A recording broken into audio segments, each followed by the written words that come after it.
Lumi essentially has two modes, her red light mode where she performs melee attacks and her yellow light mode where she performs ranged attacks. When she's in red light mode, you can perform up to 3 consecutive basic attacks, and with the heavy attack, you'll end up slamming on the ground, which I find can actually parry enemies fairly well. This is considered basic attack damage, and you can dodge counter in this mode. The reason I say that is because when you're in yellow light mode, you actually shoot Squeaky at the target, and your dodge is now replaced with a sprint. The way you switch between her yellow light and her red light mode is by using her resonance skill. Her yellow light spark on the left and her red light spark on the right of her forte can each hold 100 sparks, and you fill them up just by attacking. If you want to perform the energized pounce version of that attack, you have to wait until your yellow light spark is full and it replaces that resonance skill with the energized version of itself. As you can see, the icon actually starts glowing. You'll deal electro damage and you'll enter what's called red spotlight mode. The damage of the attack is considered basic attack damage, and your basic and heavy attacks have an increased damage multiplier of 4 attacks. If you want to perform the energized rebound skill, make sure the red light spark is full and then the resonance skill actually gets replaced with the energized version of itself. Same thing with the previous skill, it'll actually start glowing. That will deal electro damage and you'll enter yellow spotlight mode. The damage of the attack is considered basic attack damage,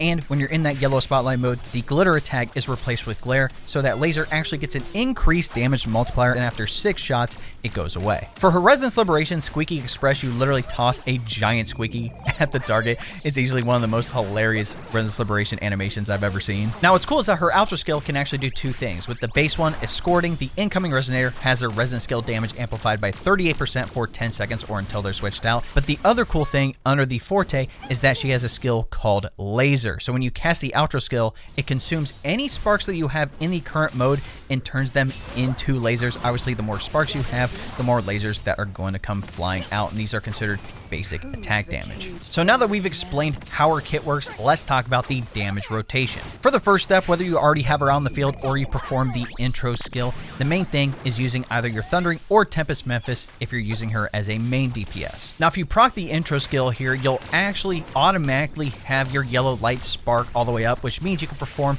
the energized pounce attack and enter red light mode. After that, you can either use the basic or the heavy attack to give yourself sparks to increase that red light gauge. Then once it's full, you can use the energized rebound attack and then attack the target from a distance using the glare lasers. When you get your attacks in and the yellow light bar is full, you can actually press your resonance skill again to perform the energized pounce skill. Basically, you want to repeat this cycle until your Concerto is almost full. Then I'd recommend using your Resonance Liberation. At that point, your Concerto should be full, and I would recommend trying to have at least some of your light bar full before switching to your outro skill, and make sure you use the Heron Echo as well before performing the outro skill if you're using her as a sub DPS.